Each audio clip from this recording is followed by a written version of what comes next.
Hello, Salt Strong Nation. Joe Simons, like diamonds. We're back again. If you are listening to this on iTunes, you probably have no idea. I'm actually sitting next to this guy. We've been eye-casting it up for the last couple of days. Yes, sir. I'm worn out, man. Getting your exercise in, walking the floor. Captain Mark Johnson, a.k.a. Hollywood. Woo! 2 cups of coffee, ready to get on the show. This is trouble. This is trouble. So this is the second time we've had you back on. And I think one of the main reasons, the first one was all about bay boats. And everyone loved it. And now you're part of the Insider Club. Super helpful. If you're not an Insider member yet, what the heck are you waiting on? We got guys like this and they're helping out all the time. And one question we've seen a lot is, I'm going down to the Florida Keys with my family, and I have no idea how to go out there and catch fish. And they're asking, hey, should I trailer my boat down, where to keep it, who are the best guides down there? And it's come up a lot because it's a pretty popular destination. It is. And the access down there is getting tougher by the day. The amount of people that are coming, the amount of public ramps or storage space for boats, trucks, trailers is at an all-time low. And it gets to be a real pain in the butt to try to bring your own boat down there without doing your homework ahead of time, and that's important. Yep. And so we'll talk about, obviously, one option is to hire someone like you at FloridaKeysFunFishing.com. Yes, sir. There is no shortage of fishing guides in the Florida Keys, inshore and offshore, and they can accommodate all the needs that you're looking to do with or without your family. And it does make life a lot simpler, not dragging your boat, dragging your gear, dealing with all of that. But on the same time, a lot of folks want to have that private family adventure, doing the dad thing, bringing your own boat, and just living the dream like we all did as kids, right? Yeah. So you still have to plan. Planning is the biggest part. If you're going to bring a boat to the Keys, you got to do your homework up front. You need to figure out where you're staying. You need to make sure they have a boat ramp accessible for your size boat. You need to make sure that you can park a truck and a trailer on property or very close by. You need to have your costs figured out. And then you need to have, access to the open water. If you're staying on a motel on the bayside and you have to go under a small bridge to get to the ocean and you have a boat with a tower, that creates a problem. Or if you're going to bring a big boat down, you need to make sure that you got enough deep water access to get from one side of the island to the other. So these are things that you have to research and do your homework before you come down there. Yes, and we've learned that the hard way, taking a boat down there during lobster season. You finally find a place to launch if you can. I mean, some of the lines there are crazy, especially if you try to go on mini season. Yes. And then all of a sudden, well, what do I do with this trailer? Because the resort I'm staying in will not allow a trailer to be parked in there. Yes, and then you find that there is nowhere to park. You're within 15 or 20 miles of where you're staying, especially in the lower Keys. Key West has nowhere to store a trailer. At any hotel, you're lucky to park a truck. Yep. All right, so let's assume you've done some homework.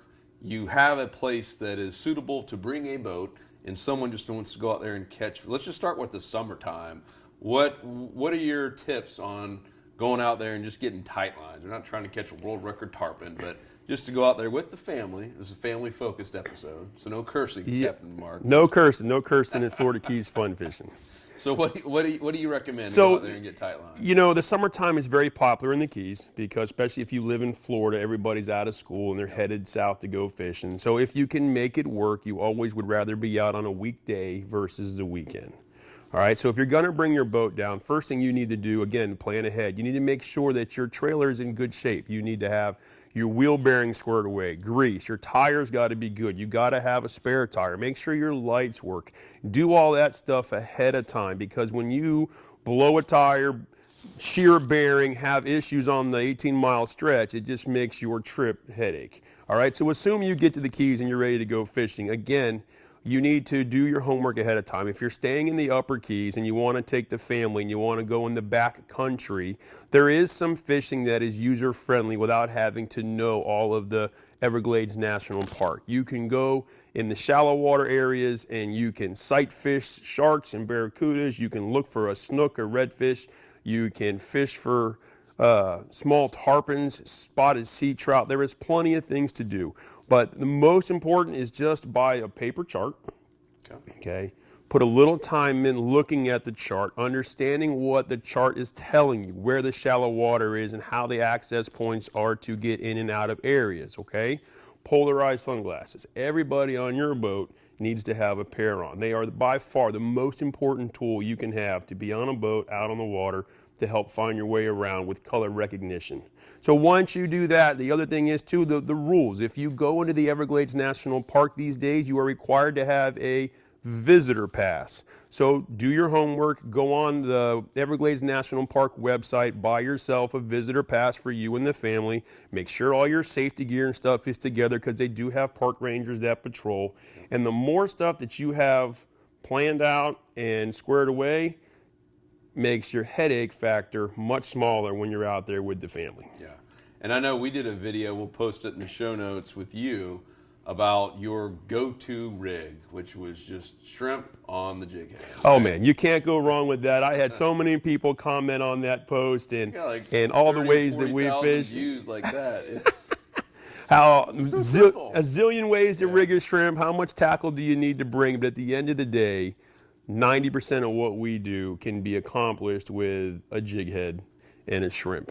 And in the summertime now, that's a good point. This year, there's been a shrimp shortage in the Florida Keys and in South Florida. So you can't just go down to your local bait shop and think you're going to buy a few dozen happy live shrimp. They don't exist in the summer. So do your homework again. Find some good frozen shrimp, and maybe you buy it ahead of time, put it in your freezer, have it before you go, and a fresh, nice big frozen shrimp. I mean, Bionic and some other bait companies do a nice job with frozen shrimp. They work just fine. But you can tip a bucktail, you can fish it on a jig head, and you can fish rubber worms for the trouts and different things, and tube lures for cudas. I mean, it's a very simple rigging process for dad and the family to go in the backcountry, catch some fish, and have some fun. So what are you doing this summer with the shrimp shortage? Like, what do captains do? You know, we foresee the shrimp shortage every year because we have it every summer. So in the winter, when shrimp is prevalent and lots of it, whatever shrimp we have left over from a day of fishing, we go ahead and freeze it. And we keep it on site in our tackle area in our freezer. And then as we get closer to basically end of May into June, we stockpile frozen shrimp from our local tackle shop, the Tackle Center. And Donnie, he's on the ball with trying to have as much of that on hand because he knows it's coming. And so that's what we do. And then we also use a lot of pinfish in the summertime, snook fishing and different things, and also cut bait. Fresh pinfish makes a great cut bait for a lot of things. And you can catch those with a little pinfish trap in the bay with a block of chum, so we can have bait readily available like that. And that's what we do to get through the summer. You're like a little squirrel, just getting all your... Man, you gotta be, I can't say it enough, everybody, you have to be prepared to make your life easy on the water. Cool. And so what do you stay around lobster season? Because I know that's coming up and a lot of people come down and a lot of the locals... You know, in my tender old age now, I've lost a lot of patience for all the crazy traffic and the crowds. And I took my boy lobstering a couple years ago, and we counted 125 boats on the water on the first day of mini season down towards Grassy Key area out in the Tripod Bank areas, places I used to go as a kid and never see a boat. And I drug him around like shark bait for an hour or two. I don't even know that we even caught a lobster. It was just painful to see the crowds. And so nowadays we head to Louisiana and try to get out before the onrush of the madness just starts down there. And for you guys you can't see this or hear it, but his son is right here next to us watching. So oh yeah, I had to bring him with me to help me find the office here. Yeah. So how old? He's 13, going on 21. Can't wait to tell his dad how he's doing it all wrong. And Dad, where am I eating next? He's over there smiling. I know he is. My pride and joy. So do you love lobster season? You do, okay. He likes it. He's a great swimmer and a diver and loves to catch them. I just wish we had better opportunities to catch them because it's really hard to catch lobsters on the whim. Again, if you take it serious, the guys come down there a week ahead of time. They scout endless amounts of miles and places. And they dive a lot with tanks, and they dive bridges, and they dive things that are hard. You're not just in the bay like we did as kids in 6 feet of water, snorkeling around and catch a lobster. It's become a project. And so it takes a lot of the fun out of it for me. I don't want to put tanks on and dive a bridge. That was so 35 years ago. So let's keep talking about that because that's another big reason people come down in the late summer. What are your tips? Because a lot of people have asked, hey, I'm going down there. I've never gone lobstering before. Like for us, we do a lot of the bridges, but Yes. it ain't easy. Like No, I'm not putting no. my little 7-year-old daughter there, but No. in a few feet of water, she might catch a little small bug that's not even legal, but she loves it. Yes, But bridges, I mean, that water's ripping. Like it can be literally dangerous, and you got knuckleheads flying through.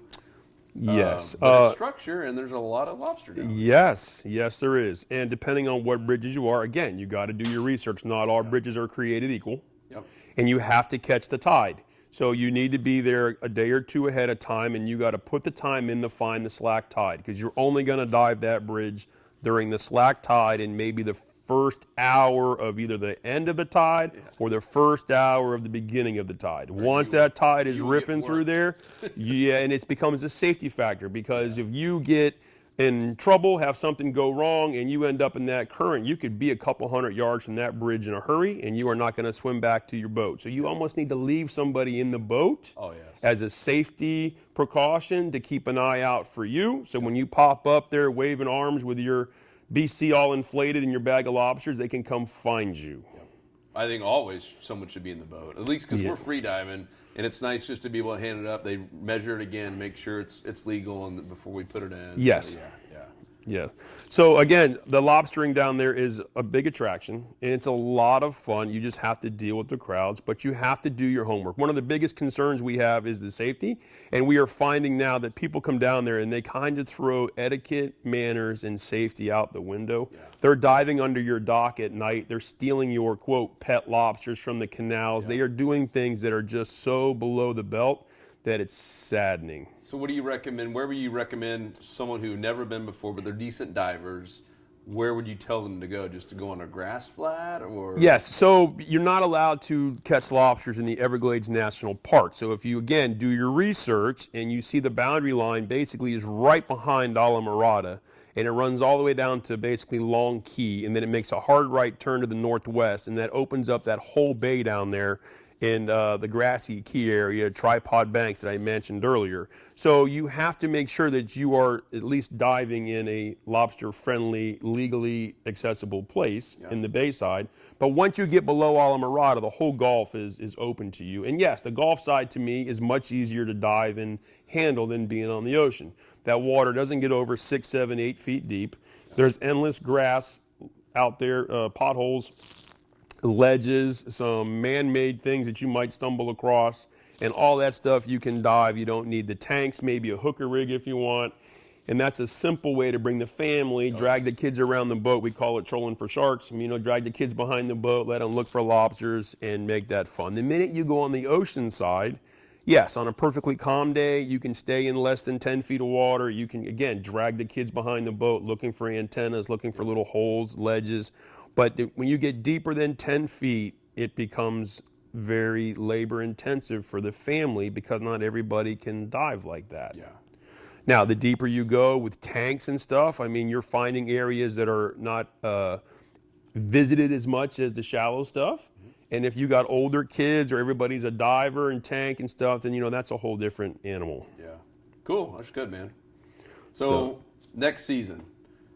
Fall. It's coming up. Yeah. This, lobster season is going to be upon us here in a couple of weeks. Well, I'm saying like shortly after that. So we're going to hit summer, kind of talk about lobster, and then start moving into fall. Still a popular time to come down to the Keys. Yes, it is. The first 2 weeks of August, it gets a little flurry of business down there because in Florida, school starts the middle of August. Yeah. So after school starts, then the Keys becomes very empty for about 6 weeks. And I tell folks all the time, that is an amazing time to come to the Keys. This is mid-August. Call it August 15th, whatever that Monday is. When school starts, the Keys become a ghost town all the way through basically Thanksgiving. So if you don't have the kids in school and all the responsibilities of life, those 6 weeks are a great time to come to the Keys because you can find the right price on the hotel. Yeah. You can actually go to a restaurant and people are happy to see you and you don't have to wait in line and there's no traffic on the road and you can fish weekends and you can fish the day and you can go lobstering wherever you want. It is just a ghost town.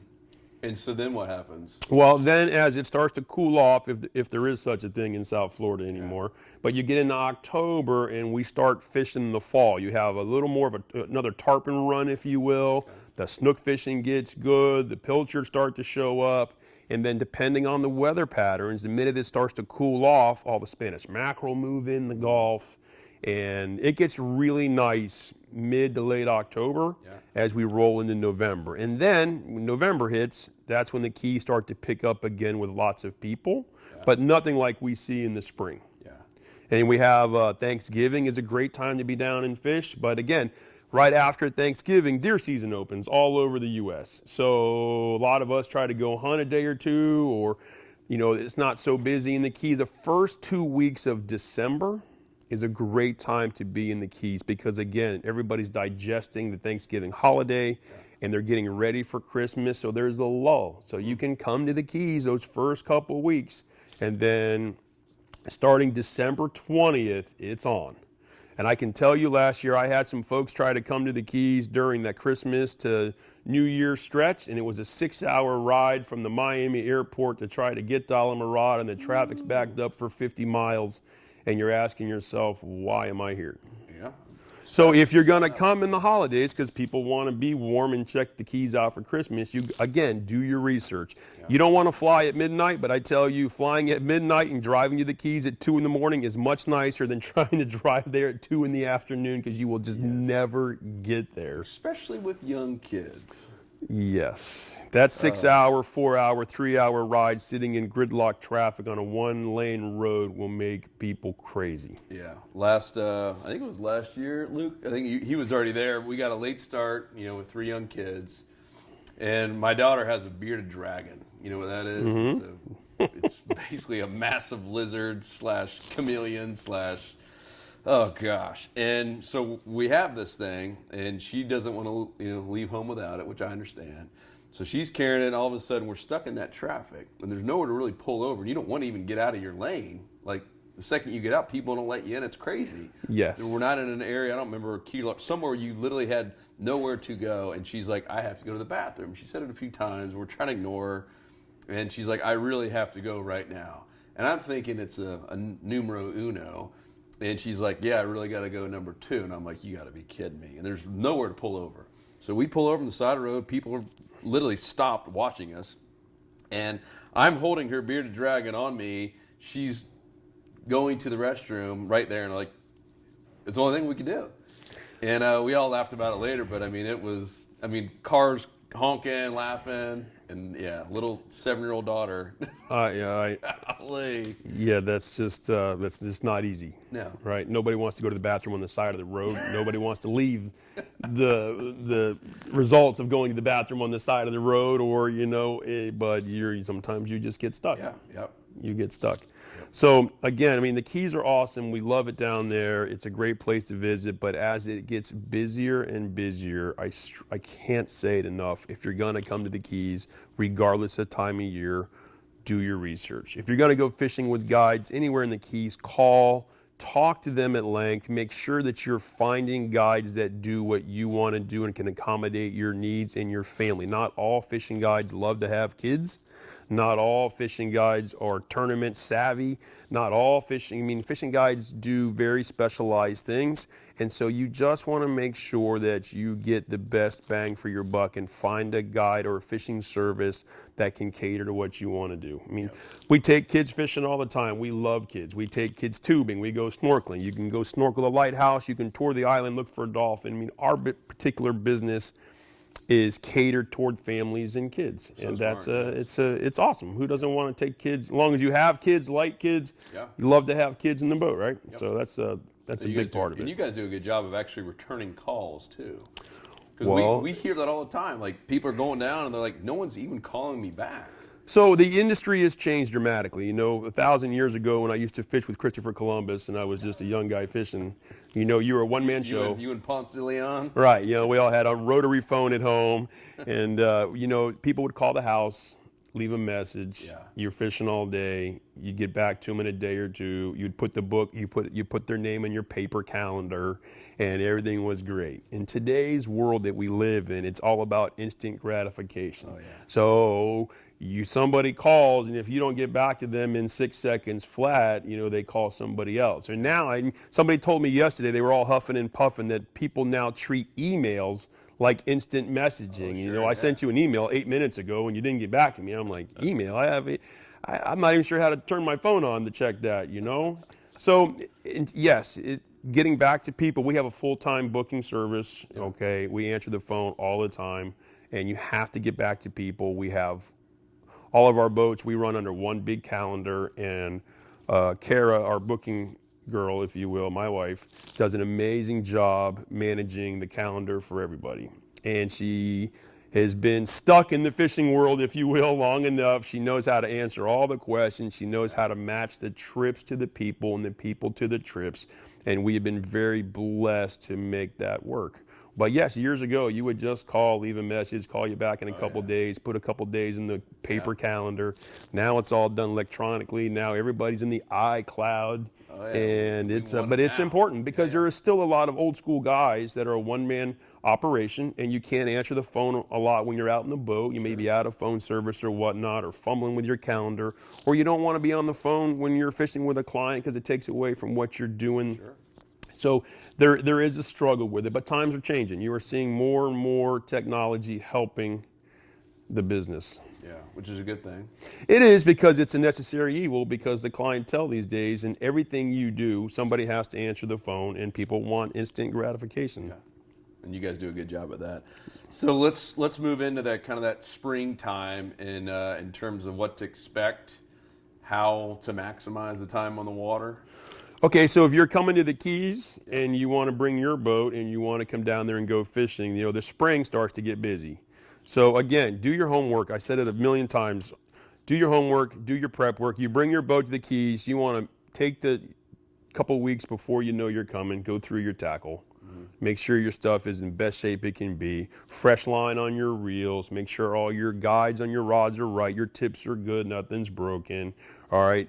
Make sure you have the tackle you want. Make sure your trailer and boat's ready to go. Fuel it up before you come down, because getting fuel in the Keys is a pain in the butt, because every little gas station's got 15 landscape trucks there every morning, and you can't get in there trailering your boat. And it's a problem at 6:30 in the morning when you want to go fishing and you're drinking coffee and the gas station's already full and you're already grouchy. I mean, we deal with it every morning. We get gas at night. We get gas at night because you can't do it in the morning. Right? The landscape guys, the roofing guys, trucks, trailers, they're just there every morning. It's busy. So save yourself the headache, all right? Same with ice. Have your ice done the night before. You can buy ice a lot of places now, 24 hours a day. You can get ice. Ice up night before. There's one next to the tackle right. store. Tackle Center has 24-hour ice. A couple bucks, get a big giant bag. That thing's cool. Whenever you want. Yeah. Okay. One less thing you got to do in the morning. So the more stuff you get done before you hit the boat ramp, better off you are. You going offshore and you got to rig some ballyhoo, rig them a day or two before. Okay, put them in a designated little bait cooler, put them on like a beer flat cardboard on top of the ice, keep them dry, but cold, and then you're ready to go. And then the morning, summertime, springtime, you want to go offshore. Everybody wants to go early. So you want to be at the boat ramp early, the earliest you can go, beat the crowds, right? Yep. Get your boat in the water, get under the bridge, get offshore, and go do your thing. But what you don't want to do is be stuck in that school traffic, oh my gosh, in the Keys, during the week.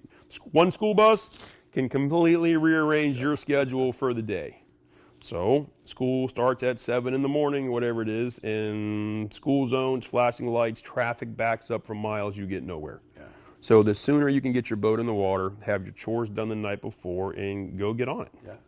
So, and what do you recommend for, let's just stick with Inshore, on in that spring, late spring, early spring, whatever, just to go out there and catch, what are you targeting? March is our busiest month of the year. Okay. Spring break, everybody that lives anywhere where it's cold's had enough of the snow. We're coming to the Keys because we don't have a winter hardly anymore. We're tarpon fishing a lot in March, and people are trying to get a jump on the early tarpon season before April and May, June. Got it. So it's all hands on deck late February, March. You have the Miami Boat Show. We have the big nautical flea market. I mean, the Keys are busy. But fishing-wise, the spring is awesome. It's our busiest time of the year to go fishing. A lot of spotted sea trout. A lot of shark fishing we do. We're still catching the mackerels in the Gulf if the water's cold. Snooks and redfish, Everglades National Park, because the water usually hasn't really warmed up yet. All the creeks are holding fish. It's fun. And again, jig head and shrimp. And now you're buying live shrimp. Everybody has them. Yeah. Right? You're catching pilchards if you want. You can start to net some mullets and pinfish, things that we do year round. But your shrimp's your best bet. Artificials for most other things. What kind of artificials do you use? You know, mostly it's all soft plastics, and regardless of manufacturer, we fish a lot of MirrOlure, we fish a lot of Z-Man. Some of the guys fish the Berkeley Gulp, and single hook. That's another thing. We don't fish treble hooks at all. Us personally, just because funny statistic, over 90% of visits to the ER room in the fishing community are a result of some sort of treble hook malfunction. So we just try to stay away from treble hooks. Plus, too, you're catching trout, and a trout is not afraid to whack a big old lure full of treble hooks. And now all of a sudden you got a 15-inch trout on a 6-inch hard bait with 9 hooks in his face. We're just trying to minimize that. And then, too, we have so much grass in the Keys that fishing treble hooks can really be unproductive with the amount of grass you deal with. So single hook plastics, a lot of jerk baits, a lot of, on the jig head again too. We can put every jerk bait, rubber shrimp, DOA, one of my favorite ones. Mark Nichols and the stuff he does at DOA is fantastic. And jig head or rig it weedless if you're up shallow, the worm hook. Yeah, even rubber worms that you would use bass fishing, believe it or not, you can catch a snook and a redfish and a trout on the good old culprit worm. Motor oil flake or whatever cool bass color you got to have, some KVD special, some Gary Yamamoto, whatever So you can catch saltwater fish on that stuff. Good. It's good fun. And the spring is good fishing. Now it is also windy. It can be chilly, so you still want to bring a jacket. But that's one, when it blows out of the north and it's blowing that 15 to 20 in March, and our big comfy bay boats that we roll in make life really nice. And that's just a nice temperature and good fishing up in the Everglades, and it's awesome. Can't wait to be back. So what do you recommend? I know another question off the fishing side of things is what are the best places to stay? And I know when we went there with you, was that Anchor House? I don't even know how accessible that is because it's kind of a private club, personally, when people call us and are looking to stay, we operate out of Angler House Marina, right in Alamorada, mile marker 80.5, right across from the Midway Cafe. We're a private boutique marina. It's the nicest marina in the Upper Keys. So cool. And we have 3 beautiful custom-built houseboats that are amazingly awesome. I mean, everybody thinks a houseboat, oh no, my grandpa's duck hunting houseboat is going to be moldy inside, my wife's going to hate it. That is not the case. These houseboats are custom built out of Ohio. They are 2-bedroom, 2-bath with vaulted ceilings, granite countertops, stainless appliances, central air. I mean, they are built like a house, and they are awesome. Like Wi-Fi and like the whole deal. So we recommend that because for the family to come for what they charge, I believe it's $350 a night. You can sleep a family of 5. You're on the private marina with all the amenities. We have the beautiful pool heated. We have kayaks and canoes. We have our bar upstairs with the whole open outdoor kitchen area. And they lock the gate at night, if you will, close the gate at the marina, so you just don't have to deal with crowds, public, and things that you see, right? But outside of that, I mean, there's endless amounts of places to stay. However, they all fill up. I think there's 1,400 or 1,500 motel rooms in Alamorada, give or take. Okay. So you have to, whatever fills your need. You can stay. The term cheap is hard to accommodate in the Keys, all right? Everybody's idea of cheap is different. There's no $29.99 Motel 6 side of the road coming out of Tallahassee. No, in the Keys. So you can stay somewhere for, I don't know, $99, a couple little spots, little hole-in-the-wall places, but they're always full. And if you're bringing the family, that's usually not going to work. So You can stay at the Islander, you can stay at the Chica. Chica's well known, it's got all the amenities, but it is pricey. Okay? You can stay at La Siesta, you can stay at the San. I mean, it's endless. You just put one little Google click to work and it gives you 15 opportunities. But again, do your research, call ahead, try to talk to somebody at the front desk, not a booking service in the middle of Montana on some 1-800 number. You want to talk to somebody at the front desk and say, hey, I'm coming down in 3 months. I'm bringing my family. What kind of deal can you make me? Is there any specials? Can I park my trailer? Yeah. And you want answers and you want to take notes. My wife takes notes like she works for the FBI. She takes notes, everything she asks, because you want to know when you're comparing. Because sometimes you will just get told a line of stuff that's not always so true, yeah. And you want to, especially by a booking agency. Exactly, they're out once they made the deal. That's right. That's good. So back to the fishing side of things, let's talk about the mistakes, because that's what everyone wants to know. And what I mean by that is, so what are you seeing is the top mistakes on reasons people are getting skunked, or just having, besides not being prepared, but just maybe wrong place, just the stuff you kind of shake your head at, saying, I wish I could have told them this. Yes. So what we see is that when you bring your boat down to the Keys with false confidence that how hard can it be? We'll just drop the boat in and go buzz around, fish and everywhere. We're going to catch bass and muskie just like we do back home in Lake Michigan, right? Okay. So when we go fishing in the morning, and you'll see the aluminum Lund parked in the middle of the channel with a couple guys with a musky lure and a wire leader with a chum bag hanging out of the back in 3 feet of water, and they're fishing. Because all of a sudden, when you finally get down there and you get on the water and you go, whoa, wow, look at all those islands out there. Look at all this shallow water. Look at these birds standing over here. What do I do now? Okay. So it's obvious that those guys didn't do any research. Okay, they didn't call and ask some questions. They didn't stop by a tackle shop and say, "Hey, I want to go trout. What can I catch here?" Yep. Okay, so close to home down there in the Bayside is still scary because there's endless amounts of shallow water. Yeah. All right, and in flats fishing by design is difficult, right? You're poling around, and so a lot of guys come down here from somewhere else, and that's not their style of fishing, so that's new to them. So throwing the big giant whopper ploppler for a muskie isn't going to work flats fishing around town trying to catch a bonefish or something, right? Yeah. So the downside is if you are flats fishing, there's not a lot of things you catch by accident.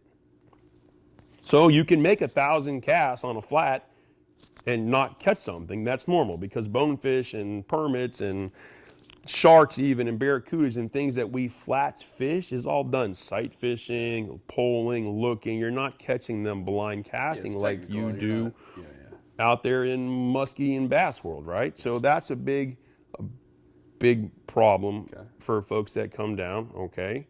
And not understanding watercolors, okay? Like to go trout fishing and you just tell someone, hey, go out there and look for the big muddy area. Okay, well, half the bay can be muddy. All right, so how do you differentiate one mud spot from another? So how? All right, so polarized glasses, right? So you're watching, you're looking for birds diving, okay? Pelicans diving on the mullets. Mullets help create the mud. Predator fish eat mullet. Birds eat mullet. Everybody eats a mullet. When you come back in your next life, don't be a mullet, right?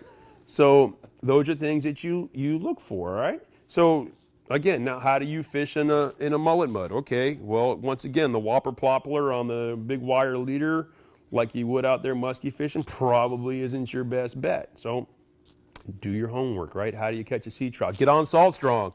Everybody we know writes a book on how to catch a sea trout, right? Our buddy CA, I mean, he writes a book every 3 minutes on how to catch a sea trout. He can catch a sea trout in all 50 states. Yeah. Okay, so do your research, how to catch a trout, how do you fish for a snook or redfish, and then start to put that application to work.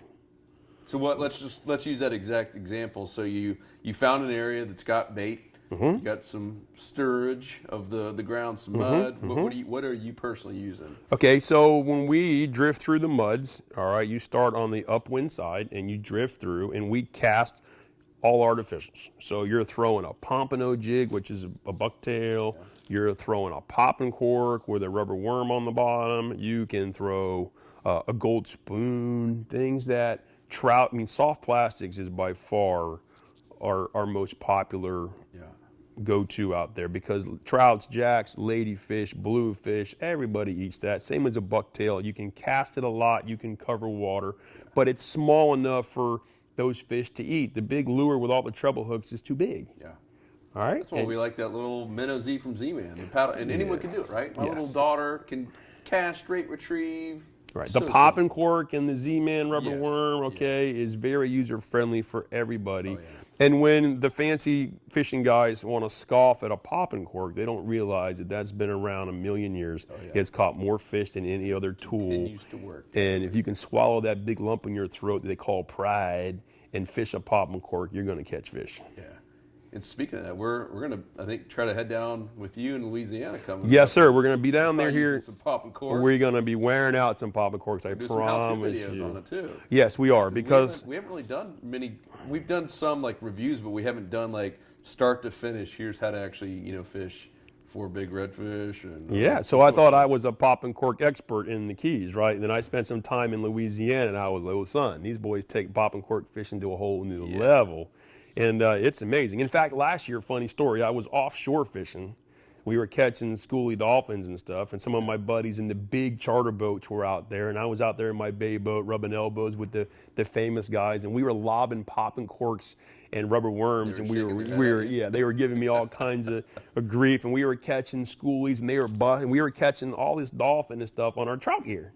That's pretty funny. And it was just something different, right? Yeah. It was cool. Yeah. So, I mean, it was just that the pop and cork's an amazing, amazing tool, and we use it for a lot of things. So, with that being said, yeah, you guys are coming out there looking forward to it. We're going to rig pop and corks a couple different ways. We have been taking it to the next level, and I've learned so much last year that, especially the good old Cajun boys, they rig pop and corks very different. Yeah.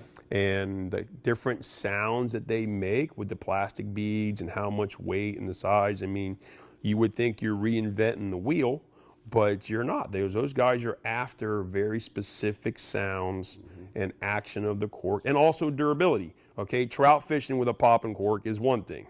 Catching 30-pound redfish on a pop and cork is another, because a lot of times those fish will eat the cork itself and they can destroy a cork. So you're rigging a cork with wire, you rig inside the cork, or heavy mono. Are you fishing the cork with braid versus mono?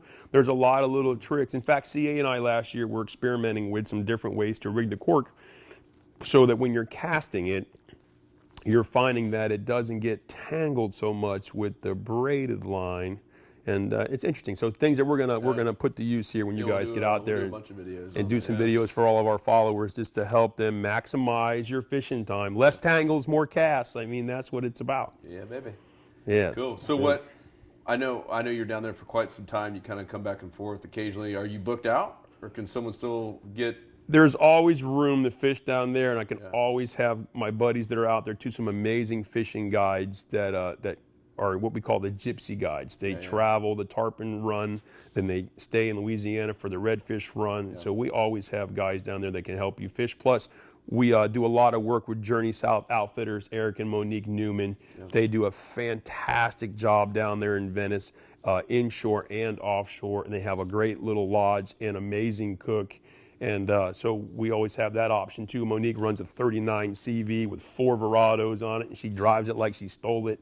And it's just fun time anytime down there with those guys. Yeah. So we have inshore available, offshore available, but again, call ahead. Yeah. You want to know what the river's doing, you want to know what the fishing's doing, because like anywhere else, fishing can be great and fishing can be tough, and it's all based on conditions. You can be in Alamorada, the sport fishing capital of the world, and you can have terrible weather, you can have reasons you just don't catch them, and it's the same going to Venice and anywhere in Louisiana, amazing red fishing, but if you come down there and the river's up high and it's blowing 25, buddy boy, you're going to New Orleans and you're going to eat oysters, because there is nothing else to do down there, and that's just nature of the beast, right? Yeah.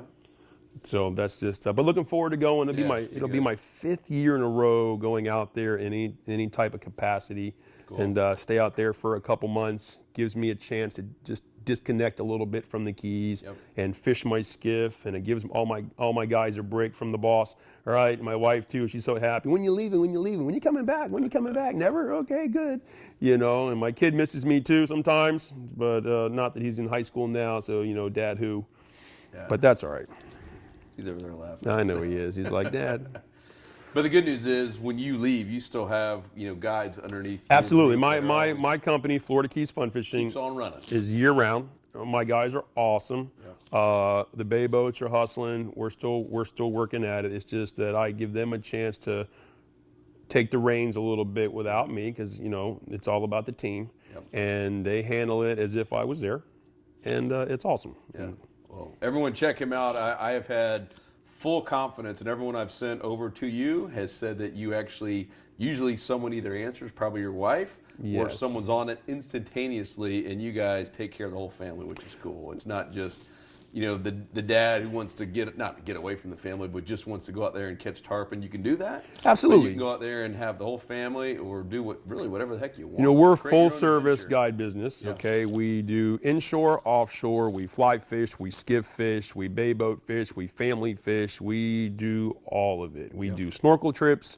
You can do eco tours. We're getting close to hopefully putting a pontoon boat in service for everybody who wants to just goof around in a pontoon boat. Yeah. Because again, that is just so much fun. Oh, yeah. A couple cold beers in a pontoon boat, drive around the island, play some Kenny Chesney. How do you go wrong with that, right? So you can always find us at FloridaKeysFunFishing.com. You can find us on Instagram, Facebook, Salt Strong, of course, and can call the office. It's 305-393-8670. Ask for Kara, but she answers the phone, and she can take care of whatever needs you guys have. And again, ask her questions. She's really good at it. She can help you with where to stay, where to get your sandwiches. That's another thing, too. We didn't talk about food. When you have a teenager like I do, you can't go 15 minutes without eating. So when you go fishing, you have to bring food. So now in Alamorada, they have our favorite, the Trading Post Deli. It's been there forever, family owned. Okay, open 24 hours. You order your sandwiches the night before. You come in the morning and grab them on the go. So the whole transaction only takes about 3 minutes. Yeah. You go in there in the morning and try to order a sandwich, and there's 20 people in front of you. Now you're waiting. Call ahead. It's already done. Everything's done the night before, it sounds like. You also have the Publix now, the brand new grocery store. Another great avenue to get your sandwiches made ahead of time. You can order it online even and run in there and pick them up. Water. You got to have a lot of water in the boat year round. So one of the things that we've done is gotten away from the water bottles and bottled water, right? Kick plastic. Kick plastic. We started that campaign last year with Yeti and Costa, and it has been amazing. Yeah. The response we've got from all of our people, our client base, and even other guides are catching on to, wow, look at all the trash you don't have in your boat at the end of the day, right? That's nice. And then you it got also 5 people on a boat all day long in the hot Florida sun. That is a lot of water bottles. Yes. A lot. So Yeti, Clean Canteen, Costa, they all put together this program called the Kick Plastic, and we got into it last year, and it has been fantastic. So we carry plenty of filtered drinking water, okay?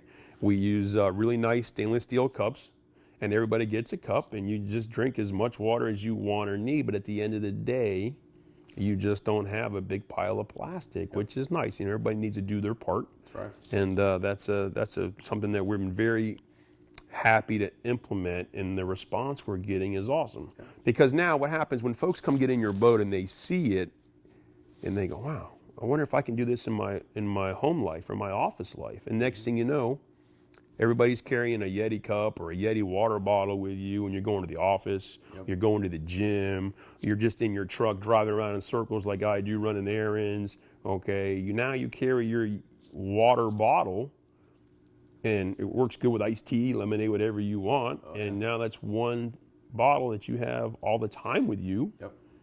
And it takes away the styrofoam too, to-go cups, things that we always for years driving around with your big gulp in your truck, right? Big gulp. Now you got your Yeti water bottle and you're good. So that's been a good thing. Yeah, big gulp, right? I'm out. Did I date myself? Big gulp. My big gulp. That reminded me of Dumb and Dumber. When he comes out, big gulps, huh? Yeah, Cool. big gulp, man, nice. So on the road trip up here, I said, hey, honey, I'm going to go in here and get some combos. And she's like, combos? I'm like, oh yeah, honey, you don't road trip like fishing guides do, right? Fishing guide, we road trip, right? We're driving all around, dragging a truck. We got this down pat, right? We got racetracks, our favorite gas station, right? So we got it on our phone. We know where the racetrack is. So where you're going to stop and reload your iced tea in your Yeti cup, and you got your combos in your Yeti cup. You got your favorite 80s music on. Woo woo! Play the same 12 songs. And my boy's like, Dad, really? Billy Idol again, Dad? I'm like, yeah, Billy Idol rocks at 6 in the morning. He's like, Dad, okay, Dad. You're a nut.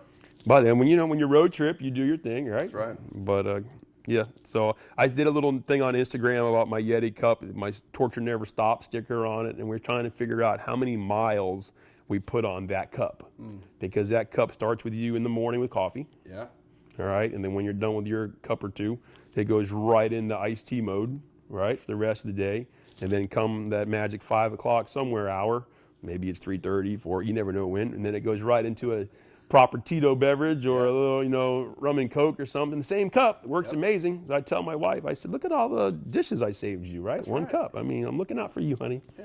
One cup. It lasts me all day long. I love it. Yeah, it's good stuff. You can see how much fun this guy is. And, dude, I'm pumped. I'm pumped about this coming trip. Yeah, we're going to have a Last time ball. we went to the Keys and had a blast, but... We're pumped just to be at ICAST in the AC for a couple of days, sitting on a couch here, going woo woo. Yeah, dude. Let's get out of here. Let's go. ICAST it. It's time, man. Final day. Everybody, go subscribe to him, like him on social media, and book him. Yeah, you can't go wrong. It's so much fun. It really is, and it's FloridaKeysFunFishing.com, and you can find us on Instagram, Facebook, and you can always call the office. My wife can't wait for the phone to ring. It makes her crazy all day long. But everybody loves her. Yeah. So it's 305-393-8670. And again, it's Captain Mark Johnson, Hollywood.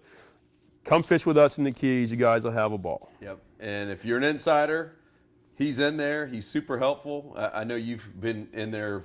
I mean, I don't know if it's every single day, but I see you pretty active. And people are asking questions about the Keys, and he responds. We have other guys just like Mark that are there just to help. I mean, the whole community exists to help other anglers and get rid of all the riffraff and the cursing and the belittling and all the negativity. It's just a positive place to get help and to maximize your time. So if you're not a member, you can go join us at saltstrong.com. We out. This episode is officially over. We're going to go ICAST it up. Let's do it. Let's go.